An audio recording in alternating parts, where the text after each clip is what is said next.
Hey, martial arts fans. Welcome to Budocast, the podcast that brings you the latest news from the world of martial arts. We are here to discuss what's happening in the dojo, the ring, and beyond. From competition results to new training techniques, we've got you covered, and we want to hear from you. If you have any martial arts news to share, a story to tell, or a question you'd like us to answer, visit our website at https.budocast.com and send an email. And now let's get into the news. And honestly, where do we even begin this week? I sat down to organize the notes for this deep dive, and my desk practically collapsed. I mean, it feels like the entire martial arts world just decided to choose chaos. It really does. Usually we're lucky if we get one good main event and maybe a spicy tweet. But this week, we are bouncing from federal courtrooms to Dubai and somehow landing back in a local dojo to talk, of all things, sociology. That's the mission for today, though. We aren't just reading headlines. We need to connect these dots. We're going to look at the intersection where, high-stakes legal drama, and I mean billions of dollars, meets the raw physical reality of the sport. Okay, so we have the business side, the brutal physical toll on legends, and then a look at where the culture of martial arts is actually heading in 2026. That's the plan. So let's just dive in. We have to start with the suit. The stuff coming out of Nevada with the UFC antitrust lawsuit is, I don't know, bizarre doesn't even feel strong enough. It's wild. This is the big class action suit from former fighters alleging the UFC used monopoly power to suppress wages. But the really juicy part this week wasn't about the wages, it was about the evidence. Or the lack of evidence. Exactly. This concept of spoliation. Right. Now, I'm not a lawyer, but my understanding is that spoliation is basically the legal term for the dog ate my homework, but the homework is, required by a federal court. That's a perfect way to put it. And in a federal antitrust case, well, that excuse doesn't fly. Spoliation means the intentional or negligent destruction of evidence. If the judge decides that's what happened, they can tell the jury to make an adverse inference. Which means the jury gets to assume that whatever was in those missing texts was terrible for the UFC. Terrible. So when Dana White takes the stand on February 4th to explain why his messages are gone, the stakes are just astronomical. And his defense strategy was unique. Yeah. He basically painted himself as a technological caveman. He did. He testified he isn't tech-savvy at all. He said, and I'm quoting here, that if the courts didn't force him to use a smartphone, he'd still be using a flip phone. A flip phone. And he's going back to one as soon as this is over. That's what he claims. Okay, hold on. This is where it gets interesting for me. You've got the CEO of a multi-billion-dollar global media empire, a company that lives and dies on streaming, on viral moments, and the guy running it claims he doesn't know how to use an iPhone. Do we buy that? It's a little hard to believe, isn't it? In 2026, you'd think you'd have to be plugged in. But that's just the appetizer. The story about the missing iPhone 11 is where it really goes off the rails. The runner theory. I had to read this twice. So White admits an iPhone 11 with relevant messages is gone. Poof. His explanation. He claims a former employee, a runner, stole it. And this wasn't just some random intern, right? Not at all. This runner was a relative of Ari Emanuel. Ari Emanuel, the CEO of Endeavor, the parent company of the UFC. The very same. So let me get this straight. Dana White is under oath, claiming that his boss's relative, working as a runner, just stole his phone. That's the testimony. And the evidence he offered was weirdly specific. He said he got suspicious when personal items started vanishing from his office. He mentioned a Little League championship ring. A Little League ring? Seriously? Yep. And company Christmas presents. White claims they reviewed security tapes, identified this runner as the culprit, and he believes the iPhone was just part of the haul. It's just so absurd. We're talking about litigation that could fundamentally change the economics of combat sports, and we're dissecting the theft of a Little League ring. It really highlights this chaotic, almost informal way the UFC has operated at the top, even as it's become this corporate giant. And it wasn't just Dana. Tracy Long, the VP of Athlete Compliance, was on the stand too. Same thing. Missing texts. Exactly. During contract negotiations. Her defense. She tried to get them back, but she got stuck on hold with Verizon. Laughs. Okay, that I actually believe. That is the most relatable part of this entire trial. The Verizon hold music is the great equalizer. It absolutely is.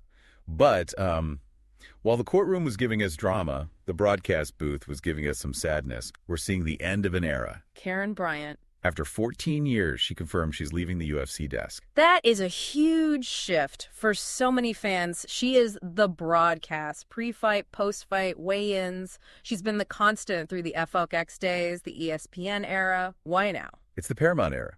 The UFC is moving to its new broadcast partner in 2026, and Bryant said she just wasn't signed for this new chapter. Wow. It's a harsh reminder that when the network changes, the faces often change too. They do. Paramount probably wants their own look, their own talent. It's a shame, but I saw she's planning to keep creating content with Rashad Evans. Keeping the band together, she said. That's great to hear. They have fantastic chemistry. But you're right, it marks a turning point. It does. It reminds you. The business side of this sport is pretty unsentimental. Speaking of unsentimental, let's pivot from the lawyers to the actual fighting. Because the cage door did lock at UFC Vegas 113. And for anyone listening who loves the technical stuff, this card was a goldmine. Some really high-level strategy on display. We have to start with the main event. Mario Bautista versus Vinicius Oliveira. Bautista got the sub, but what did you think of the performance? It was a statement of confidence. He was coming off a rough patch and really needed to remind the division he's a threat. Submitting Oliveira is not easy, but Bautista was patient. A solid bounce-back win. But for me, the real story, the one with championship implications, was the co-main. Kyoji Horiguchi. Horiguchi is a phenomenon. He completely dismantled Amir Albazi. And Albazi is no joke. I was expecting a war, and instead I saw a clinic. He's a legitimate contender, Albazi. But Horiguchi, look, the man has been at an elite level for so long, and in this fight, he looked like he was operating on a different frame rate. The speed, the distance management. He was in and out before Albazi could even think about pulling the trigger. Lopsided decision. And he busted Albazi up pretty badly. And he didn't mince words after. He wants the flyweight belt. And honestly, yeah, he deserves to be in that conversation. When a veteran with his resume looks that sharp in 2026, the division has to pay attention. He is a legitimate threat to the title. Okay, but we cannot move on without talking about the buzzer beater. I was literally screaming at my monitor. I have seen thousands of fights, and that timing still gave me goosebumps. Paint the picture for us, because the timing is just unbelievable. Jakub Wicklacz against Muin Gafurov. Right, so it's the third and final round. Clock is ticking down. 10 seconds, 5 seconds, looks like it's going to the judges. Then Gafurov shoots for a takedown. Which was a massive mistake. A huge tactical error. He put his neck right into the danger zone, and Wicklacz snatched that guillotine instantly. But the clock is the enemy. He has to get the tap before that buzzer sounds. And Gafurov taps at 4.59. 4 minutes and 59 seconds. Literally 1 second left. 1 second later, and it's a decision. Exactly. 1 second later, maybe he wins, maybe he loses. Yeah. But at 4.59, it's a finish. It changes his win bonus. It changes his highlight reel. It changes his entire career trajectory. Just incredible. Absolute insanity.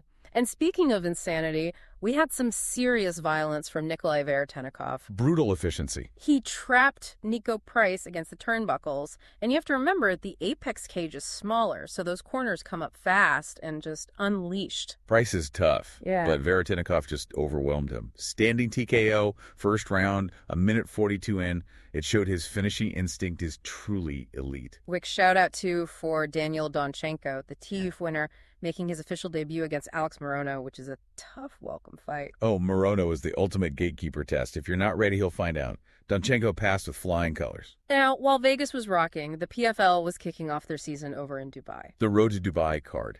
And the headliner was the lightweight champ, Usman Nurmagomedov. Defending against Alfie Davis. And the atmosphere in Dubai sounded electric. Reports said the Usman chants were just deafening. But the fight itself started a bit slow, right? It was like high-speed chess for the first 10 minutes. It was a tactical kickboxing match. And this is where Usman is so underrated. People think Dagestani must grapple. But for 2 rounds, he stood there, switching stances, trading kicks, beating a striker at his own game. Davis couldn't get inside. Usman's volume was just a step ahead. And then, in round 3, the inevitable happened. The takedown. Exactly. As soon as he decided playtime was over, he got it to the floor. The gap in grappling was massive. He flattened Davis out, took the back, sunk in the rear naked choke. Done. It really cemented him as the face of the PFL. He has that aura. And it's fascinating to see the global spread. UFC in Vegas, PFL in Dubai. But then you look at what one championship is planning for 2026, and the numbers are just staggering. This number made me do a double take. One has confirmed 72 events for 2026. 72. That's more than one event per week. How is that even possible? It's an incredibly aggressive strategy. They're breaking it down into two tiers. You have 12 fight night events on Prime Video for the U.S. primetime audience, and then nearly 50 Friday fights coming out of Bangkok. So they want to be the always-on combat sports league. That's exactly it. The UFC model is event television. You mark your calendar. One is trying to be a content hose. They want to flood the market, so there's always a one fight happening. It's a volume play. And meanwhile, K1 in Japan is reminding us they're still here. Oh, yeah. The K1 World GP at Yoyogi National Stadium, a massive 90-kilogram tournament, 19 fights on the card. It's a marathon. It is. But you got to keep an eye on that 55-kilogram championship, Kaneko versus Okubo. That's the absolute pinnacle of high-speed technical striking. It's a lot of action to keep up with, and frankly, seeing so many high-level athletes makes me want to get on the mats myself, but you need the right gear for that. That is very true. We want to thank our sponsor, Elite Sports, who are the leaders in premium quality fight wear for BJJ and MMA. Visit them at elitesports.com. Listeners can find a link in the show notes. Okay, we're back, and I want to shift gears a little. We've talked business, we've talked results, but I want to talk about the human cost because we got some news about two absolute legends this week that was honestly pretty jarring. Jon Jones and Nick Diaz. Yeah. Let's start with Jones, the goatee, arguably. He's 38, he's the heavyweight champ, and he's been campaigning hard to fight Alex Pereira at the White House in June. It's the kind of spectacle Jones loves. He wants to be larger than life. But then he drops this bombshell on TikTok, of all places. He's talking to Joaquin Buckley, and he just casually reveals he has severe arthritis in his left hip. Not just arthritis. He said he already qualifies for a total hip replacement. A hip replacement. He's the heavyweight champion of the world, and he's talking about a surgery my grandfather had. This is the paradox of these super athletes. We see them on Saturday, and they look invincible. But Jones has been grinding his body at an elite level for nearly 2 decades. The cartilage is gone. It's bone on bone. He said he was in severe pain just trying to sleep during his last camp. So what does this mean? He wants this huge fight, but can his body even hold up? That's the million-dollar question. Fighters can push through pain that would hospitalize a normal person. But a hip joint with no cartilage, that affects everything. Your wrestling drive, your kick defense, your movement. It paints a really stark picture. On one hand, the glitz of a White House event. On the other, a man who is literally grinding his own bones down to make it happen. It's a champion trying to squeeze one last drop of glory out of a machine that's breaking down. And that theme of not knowing when to stop brings us right to Nick Diaz. Nick Diaz, who is now 42 years old. He just got out of a rehab facility in Mexico, which on a human level is fantastic news. He's been battling his demons for a long time. Absolutely. A huge win for him personally. But then he does an interview and says, people are going to see a brand new me. And he genuinely believes he can still be a world champion. It's tough to hear, isn't it? It is. He hasn't fought since that loss to Robbie Lawler in 2021 where he didn't look like himself. He's had multiple fight cancellations. But this really speaks to the mindset. You need to be a fighter. You have to have this almost irrational self-belief to step in that cage. You have to think you're the best, even when all the evidence says otherwise. But a world title at 42, after so long out. As an observer, it's heartbreaking. You look at Jones needing a new hip and Diaz chasing a belt in his 40s, and you see how hard it is for these athletes to let go of that identity of the fighter. It's heavy stuff. But, interestingly, if we look away from the pros and towards what's happening in local dojos, there's a trend that seems to be a direct response to this issue of breaking down. Yes, this comes from our In the Dojo segment. We got some fascinating insights from Club Right on martial arts club trends for 2026. And the big buzzword is third spaces. Third spaces. Can you break that down? It's a sociology concept. Your first space is home. Your second space is work. The third space is where you go for community, for connection. In the past, maybe a church or a pub. In 2026, martial arts academies are taking on that role. So it's less about, I need to learn how to fight, and more about, I need to connect with people. Precisely. People are disconnected, they're burnt out. And because of that, the training is shifting. The report highlights a huge move towards heavy strength training for longevity across all age groups. Which is so ironic considering what we just talked about with Jones and Diaz. It is. The new generation of casual martial artists are prioritizing joint health and mobility specifically to avoid that kind of breakdown. Yeah. They want to be on the mats when they're 60. They don't want a hip replacement at 38. That's a really positive shift. They also mentioned corporate wellness programs. Yeah. Clubs are partnering with businesses to combat desk strain and burnout. It turns the dojo into a holistic wellness center, not just a fight club. It's the industry maturing. I love that. But before we wrap, we have to touch on this one piece of movie news because it sounds awesome. Kung Fu. Yes. The new film from Giddens Co. A Taiwanese production, coming out for the Lunar New Year. A $9.1 million budget, which is massive for that market. 10 years in the making. Yeah. And the plot is just perfect. 2 high school losers and a homeless man with secret skills fighting for justice.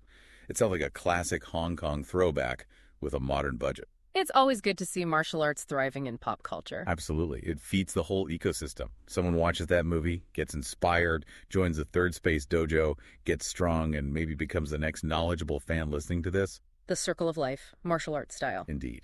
And if I can leave you with one final thought today, it brings us full circle. We have Jon Jones, the GOAT, needing a hip replacement at 38. We have Nick Diaz chasing gold at 42.